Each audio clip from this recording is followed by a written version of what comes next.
C'était mon anniversaire et j'étais entouré de gens que j'appelais autrefois ma famille. Ma fille avait été assise en face de moi avec ses amis, tous riant et plaisantant comme si c'était juste une autre fête. Mon gâteau d'anniversaire restait intact devant moi, les bougies vacillant dans la pénombre. J'avais mis une bougie pour chacune des 10 années où je l'avais élevé seul. Juste au moment où je me penchais pour les faire exploser, Ava a ri et a dit « Tu n'es personne ». La pièce devint silencieuse. Elle m'a regardé dans les yeux et a ajouté « Tu répares les toilettes? Ça ne fait pas de toi un homme ». Ses amis ont ri, puis elle a porté le coup final. Le petit ami de maman possède 3 restaurants. Même ma femme Claire a ri. Quelque chose en moi s'est brisé, pas bruyamment, pas de colère, mais doucement, au plus profond de moi. Je me levai sans un mot et sortis directement de la pièce. Je n'ai pas crié ni exigé d'excuses. Je n'ai même pas demandé pourquoi. Je me suis juste retourné et j'ai marché jusqu'à la chambre, j'ai attrapé un sac polochon et j'ai emballé les essentiels. Jeans, chemise, chaussettes. En 30 minutes, j'étais sur l'autoroute, seul avec mes pensées. Mon téléphone a commencé à sonner presque immédiatement. 29 appels manqués. Au moment où j'atteignais la périphérie de la ville, je n'ai pas répondu. La douleur n'était pas liée à la perte de quelque chose. Il s'agissait de réaliser que ce que je pensais être réel avait déjà disparu depuis longtemps. J'avais tout donné, mon temps, ma force, mon amour, et maintenant ils se moquaient de moi comme si j'étais une plaisanterie, un homme qui travaillait de ses mains, qui restait silencieux, qui ne faisait jamais de scène. Ils ont pris mon calme pour de la faiblesse, mais le silence ne signifie pas la défaite. Parfois, le silence est le son de quelque chose de puissant qui vient de commencer. J'ai rencontré Claire quand j'avais 23 ans. Elle était une rêveuse, pleine d'idées sur une belle vie. J'étais le réparateur, j'ai réalisé ses rêves en travaillant dur. J'ai posé du carrelage pendant qu'elle choisissait les couleurs. J'ai sauté des soirées et j'ai pris des quarts de travail supplémentaires pour payer les factures. J'ai réparé les éviers cassés d'autres personnes juste pour que nous puissions garder nos propres lumières allumées. Quand Ava est née, je l'ai tenue dans mes bras en premier. Mes mains étaient calleuses à cause d'années de travail, mais je la tenais doucement. Je pensais que l'amour consistait à fournir. Je n'avais pas réalisé que les gens mesuraient souvent l'amour par son côté glamour et non par la profondeur avec laquelle il est donné. Claire était fière de moi, elle m'appellerait son roc solide. Mais quelque part en cours de route, cela a changé. Le compliment a cessé, nos projets communs sont devenus ses besoins individuels et notre maison s'est transformée en quelque chose qui ne ressemblait plus à la mienne. Ce n'était pas soudain, ça ne l'est jamais. Au début, ce n'était que de petites choses, des SMS de fin de soirée que Claire n'expliquait pas, d'étranges reçus de restaurants qu'elle laissait traîner. Ava a commencé à copier son attitude, soupirant chaque fois que je parlais, roulant des yeux lorsque je lui donnais des conseils.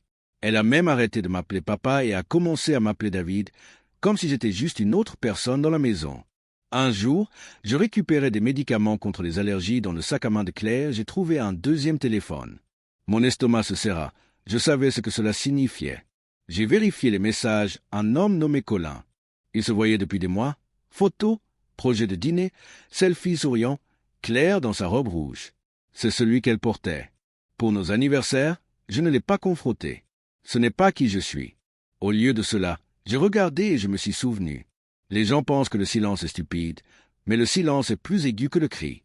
Il voit, il écoute et n'oublie jamais.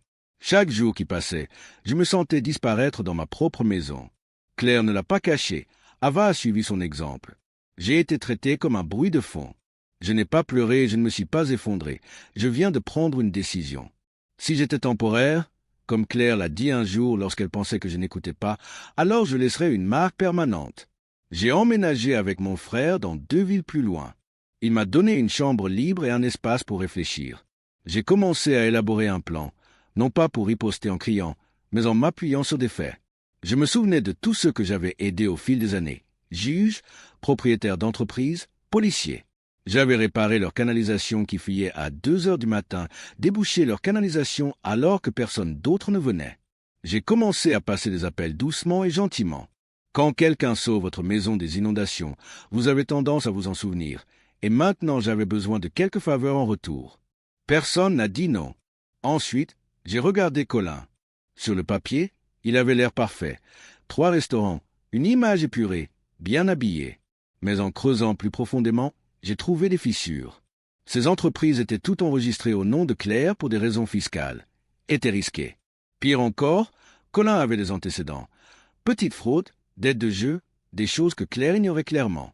Je me suis également souvenu du système de sécurité que j'avais installé autrefois dans notre maison. Ce n'était pas grand-chose, mais je l'ai mis à niveau à distance.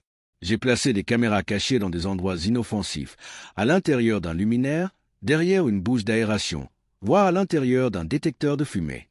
Puis j'ai regardé. Je les ai vus dans la maison que j'ai construite, dans mon lit, se moquer de moi. Ils ont parlé de mes comptes bancaires, de mon épargne retraite et du fait que cet idiot ne le verrait jamais venir. J'ai enregistré chaque mot, chaque sourire cruel. Ils pensaient gagner, mais ils ont oublié une chose. J'étais peut-être silencieux, mais je n'avais jamais été aveugle. Il était temps d'agir. Claire avait contrefait ma signature pour transférer l'argent de notre épargne commune vers son compte personnel. C'était la première étape, la fraude. Bancaire. Je l'ai signalé avec des preuves, comparaison de signatures, enregistrement de retrait et capture d'écran de surveillance.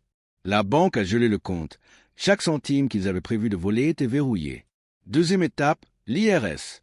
J'ai envoyé une dénonciation anonyme, comprenant un dossier parfaitement organisé montrant des revenus non déclarés provenant de restaurants, tous au titre des impôts.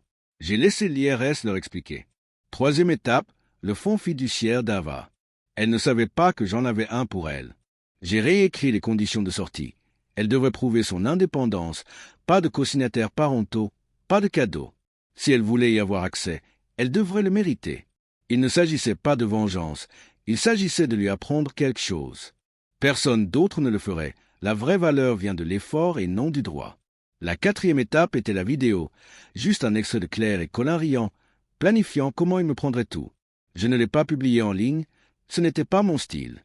J'ai envoyé la vidéo au patron de Claire dans son entreprise de design haut de gamme. L'entreprise avait une éthique solide inscrite sur tout son site web. 2 jours plus tard, le nom de Claire a été supprimé de la page du personnel. Son téléphone a été déconnecté peu de temps après. Elle a essayé d'appeler depuis un nouveau numéro. Je n'ai pas décroché. J'avais dit tout ce que j'avais besoin sans dire un mot. Dernière étape, un dernier dîner. J'ai demandé à se rencontrer. J'ai fait semblant d'être brisé, désespéré. Je leur ai dit que je signerais ce qu'ils voulaient, juste un dernier repas paisible. Ils ont accepté. Colin a même proposé de l'héberger dans l'un de ses restaurants. J'ai accepté. Je portais ma vieille veste de travail, celle dont il se moquait toujours, mais cette fois, je la portais avec fierté. Claire se présentait en rouge, sa couleur gagnante. Colin a souri comme s'il m'avait déjà battu. Nous nous sommes assis. Je l'ai laissé commander du vin et parler comme si tout était normal. Ensuite, j'ai sorti une enveloppe et je l'ai posée sur la table. « Qu'est-ce que c'est ça ?» a demandé Colin en plaisantant. « Votre testament ?» Je l'ai juste regardé et j'ai dit « Non, le tien. » À l'intérieur se trouvaient des copies de relevés bancaires, de faux documents, des lettres de l'IRS, des captures d'écran et des images fixes de la vidéo. Les mains de Claire commençaient à trembler. Colin pâlit. « Tu avais raison, » dis-je d'une voix calme. « Je répare les choses, y compris vous deux. » Claire m'a pris la main. Je me suis éloigné. Colin ouvrit la bouche, probablement pour mentir. Je l'ai coupé. « Vous voudrez peut-être vérifier votre personnel de cuisine, » dis-je. L'un d'eux porte un micro. « Dites bonjour au service de santé. » Puis je me suis levé et je suis sorti. Je n'ai pas claqué la porte, je n'en avais pas besoin. Dehors, je sentais l'air de la nuit sur mon visage. C'était la première fois depuis des années que je pouvais respirer librement. Je n'ai pas regardé en arrière. Je m'en fichais s'ils me chassaient vers la porte ou s'ils s'effondraient de panique.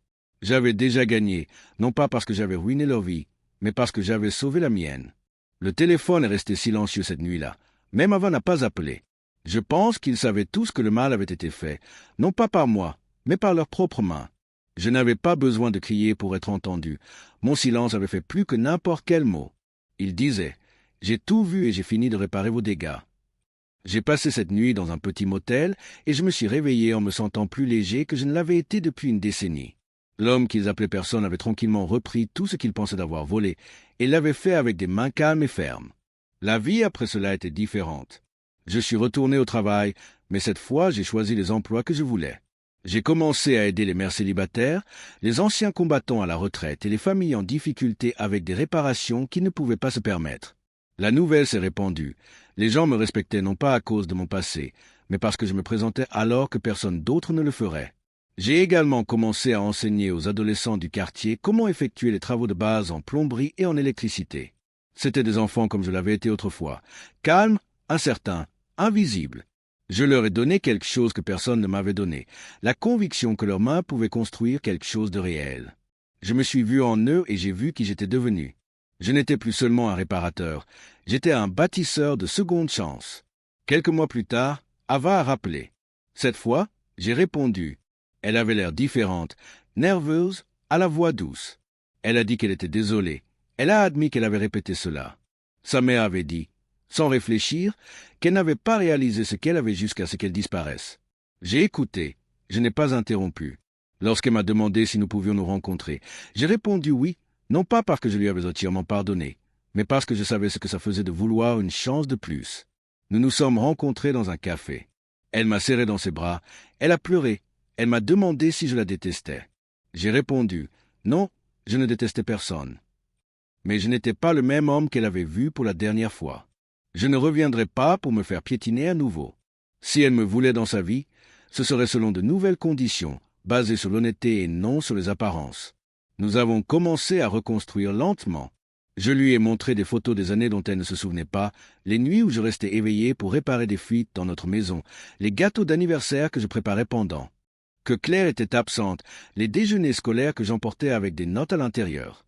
Elle s'assit tranquillement, les larmes aux yeux. « Je ne savais pas, » murmura-t-elle. « Je pensais que tu n'étais qu'un bricoleur. » J'ai hoché la tête.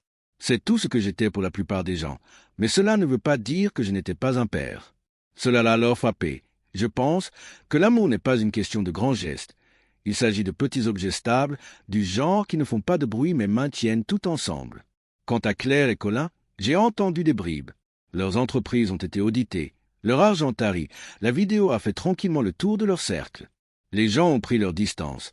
Ceux qui se moquaient de moi prétendaient maintenant qu'ils ne les connaissaient jamais. Je n'ai pas célébré leur chute. Ce n'était pas le sujet. Ma victoire n'était pas due à leur chute. Il s'agissait de mon ascension. Je ne me contentais plus de réparer les fuites. J'ai reconstruit des vies, la mienne incluse. Et maintenant, quand les gens m'appelaient pour réparer quelque chose, ils ne disaient plus « ce sont juste des toilettes ». Ils ont dit « nous avons besoin de votre aide ». Cela a fait toute la différence. Des années plus tard, quelqu'un m'a demandé si Claire me manquait. J'ai dit « non ». Ce qui me manquait, c'était la version d'elle que je pensais réelle, la partenaire qui rêvait pendant que je construisais. Mais cette version n'existait pas. C'était juste une histoire que je m'étais racontée. Et Ava, elle est devenue quelqu'un de meilleur, quelqu'un qui fait maintenant du bénévolat dans le même centre de jeunesse où j'enseigne. Elle raconte même aux autres comment son père lui a appris la leçon la plus précieuse, qu'être calme ne signifie pas être faible, que réparer les choses n'est pas seulement un travail. C'est un acte d'amour et le fait que certaines personnes construisent des maisons tandis que d'autres y vivent simplement. Lors de mon dernier jour à l'atelier avant de prendre ma retraite, j'ai lentement emballé mes outils. Chaque clé, chaque tournevis contenait des souvenirs. L'un des adolescents que j'ai encadrés m'a demandé « Pourquoi avez-vous aidé des gens qui vous traitaient mal ?» J'ai souri et j'ai dit « Parce que je ne les aidais pas, j'aidais la prochaine version de moi, celle qui avait besoin de savoir qu'elle comptait. » Le garçon hocha la tête. « Vous comptez vraiment ?» a-t-il dit, et pour la première fois depuis longtemps, j'y ai pleinement cru. Non pas parce que quelqu'un me l'avait dit, mais parce que je l'avais montré, non pas au monde, mais à moi-même. La porte de l'atelier s'est refermée derrière moi. Le soleil se couchait, projetant une lumière dorée sur tout. Je suis resté là pendant un moment, juste à respirer. Mon téléphone a sonné, un message d'Ava. Dîner dimanche. Juste moi. Je vais cuisiner. J'ai souri et j'ai répondu. Ça a l'air parfait. C'était l'avenir que j'avais gagné. Pas parfait, mais honnête. Celui que j'avais construit clou par clou, choix par choix. J'ai peut-être commencé par réparer des éviers, mais ce que j'ai réellement réparé, c'est quelque chose de plus profond. Ma dignité, ma voix, mon héritage. Et aucune de ces choses ne pourra jamais être reprise. Je ne me suis jamais remarié, non pas parce que j'avais abandonné l'amour, mais parce que j'avais déjà trouvé l'amour qui comptait le plus, l'amour du but, de savoir qui j'étais et d'y rester fermement. J'ai passé plus de temps dans la communauté à réparer non seulement les maisons, mais aussi la confiance. Des enfants oubliés sont revenus me remercier. Les parents ont écrit des lettres.